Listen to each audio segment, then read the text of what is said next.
Good evening, Dallas Smith. Welcome to 103.7 3WAY-FM in Warrnambool, Australia. Thanks so much for joining us. Hey, thanks for having me. Appreciate it. I'm just outside of Vancouver in a town called Langley. Okay. Sort of like a farm suburb area. But we're like in like the 200-kilometer radius area. It's the only spot in Canada that does not turn into an ice box this time of year. So, like, I've gone out and I've golfed New Year's Day here.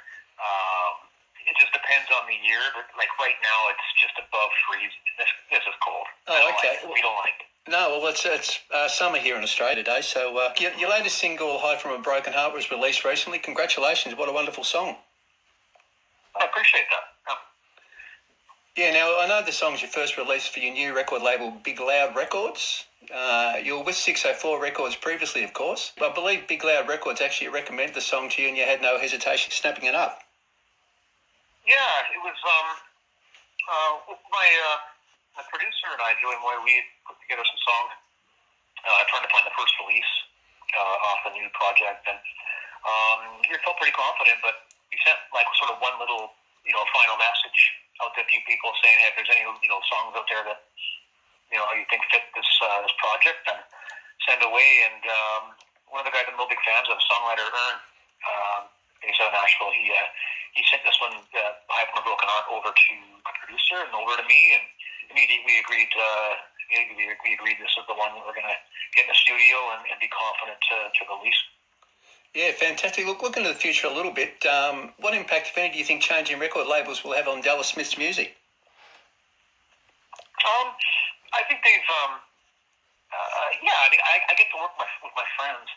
I've been working with the same producer who is actually a co-owner of Big Loud Records, so I've kind of been involved and worked with them, and kind of like a certain chunk of that original record label has been family to me for the last 10 years, like since I first started going down to Nashville. Right. So it's great to actually have everything in-house with my friends. A label that's based in the heart of country music in Nashville, and it's really a dream come true. I mean, it's a great label, and they're my buddies. So, fantastic. Yeah, that's great. Look, "Hide from a Broken Heart," your first release since your previous single, "Never Change," of course, was that was the sixth single from your fourth album. The sixth single, wow, from the fourth album, "Timeless." Can we look forward to album number 5 from Dallas Smith arriving in the not too distant future? Yeah, man, we've got. I start Canada-wide tour middle of May. Right. Knock on wood, hopefully. And we plan on having some new material out there before then, and have some new stuff to play. So, right. We got some stuff in the mix. That's fantastic. So no sort of projected release date yet? Too early, is it, to sort of go thinking in those terms? Yeah, it's a bit early, but it's not too far away. Great stuff. Look, I also love the official music video for "Hide from a Broken Heart." Quite stunning, actually. Beautifully filmed. Be able to tell us a little bit about the thinking behind the video, the messages behind it? It's terrific. Yeah. Well, yeah. I mean, it's essentially the song is. I mean, you can't run, you can't hide. Obviously, the easy go-to there is driving away from it, but we tried to make it a little bit more Twilight Zone, where it kind of represents a bit more of that. You can't. Yeah, it's like you're kind of lost in where you are, and really the only way you can find your way forward in a good way is to you got to live with that heartbreak, and that's really the truly only way to heal that. It's a lesson we all learn. Yeah, look, I think you've really captured that. I really like the term "the Twilight Zone." It's sort of there's certainly a real taste of that in there. Yeah, great. Yeah, absolutely. Yeah, look, regarding gigging, and you touched on it before, you've got the 6-week tour of Canada coming up shortly in May. 6 weeks, I believe it is. You must be really looking forward to that. Yeah, so is my bank account. Because it's been pretty angry for the last couple of years. Right. Yeah. But I'm like, this tour is filled with all my buddies. I've got some great friends.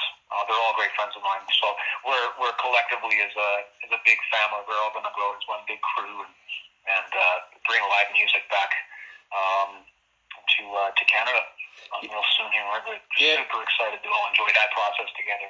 That'll be fantastic. And look, I looked at the list of locations, and you get around a fair bit of Canada. Yeah, it's a big country. Yeah, it is, absolutely. I remember like my rock band days in the early 2000s when we used to tour, and we would play like 25, 30 dates just in the southern U.S. But that's it's so condensed down there. But for us to play 30 dates, it spans across this great fair bit of travel, huge borderline that we have, right? Incredible, yeah. So you're spending beautiful country. Spending a bit of time in the sort of getting from location to location. Oh, it's great. We're blessed to. The best part of this tour is in fact that normally the move for Canadian artists is we tour in the winter. Right. It's usually January, February, the cold months. There's people are looking for something to do. It's a great time to go out. Great, yeah. Right, but this year we're just because of the pandemic and the way things work, we're actually going out on our first cross Canada tour during the summer. So right. we're pumped to be able to do a bit more of like barbecuing and all of that stuff, as opposed to just staying in the middle of the bus trying to stay warm. That sounds great. Yeah. Fantastic. Look, perhaps we can look forward to you coming to Australia one day. We'd love to see you here. Yeah, in fact, I touched back on being in a rock band, but I was over in Australia in the early 2000s. Right. The band had a song called "Wasting My Time." Okay. We ended up that song. I think our record almost went gold down there. Is that right? Yeah. Look, I remember. Yeah. I remember Default, the song, and you got to Australia. You played in Australia. We did. Yeah. Look, I didn't recall that. It was Nickelback and Garbage and Billy Idol, Tea Party, Simple Plan. Great. Big names. That was the tour. We were playing earlier on in the day. Yeah. But we went all the way around, like Perth, Adelaide, and obviously Melbourne, Sydney. Beautiful country. Yeah, that's great. Look, and you need to come back again. Have another look. That's the plan, man. I can't wait. We'd love it. Now, if we can go back to the start of Dallas Smith's music career for a moment, you spoke a little bit about Default, of course, but when did it all start? What made Dallas Smith decide that he wanted to pursue a career in music? I have everybody has their own path. Mine seems to be a bit different from everyone's that I've talked to and my buddies. Like, I loved singing. Like, it was always around in my house as a kid. Right. My mom was in Sweet Adeline's professional choir. My dad played guitar and sang. I hear him in other rooms playing and stuff. But I was really outgoing and I sang lots as a kid till I was about 7 or 8, and then I just didn't do it anymore. Okay. And it was a thing. I was just so shy. I was so introverted. Right. Hard to believe. So my escape, when I came home from school and high school and stuff, like I'd have a few hours to myself where I could just sit down, play some video games, unwind, and I would sing along to like my favorite records. Right. And I really was discovering music at that time. So I kind of went through my adolescence just not dreaming of being in music. I didn't really think of it that way because it was such a need that I had at the time for myself. I wasn't thinking of anything more than that, right? But as I got older, in like 19, about I was 19 around 1999, and I tried to just get over the fear of just singing in front of people. So I sang a Stone Temple Pilots song, karaoke style, in a garage with like the band, most of the band that ended up being Default in the end. I got over the fear of singing through that. 3 months that we spent writing songs, like every weekday, every night we'd go and rehearse.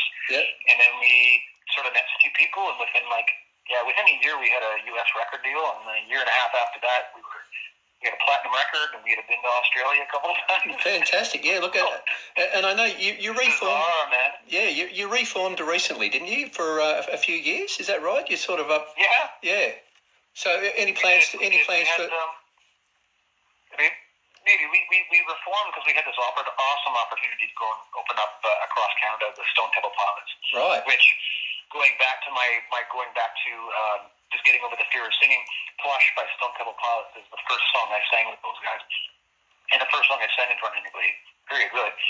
So to go back and make that full circle moment to be able to tell those guys, that's incredible. Was very cool. Yeah, what a great story. With so any plans for the future for Default, or is sort of wait and see? We're actually working on The team that manages sort of my solo stuff, my career as a country artist, default is kind of as a group who's signed on.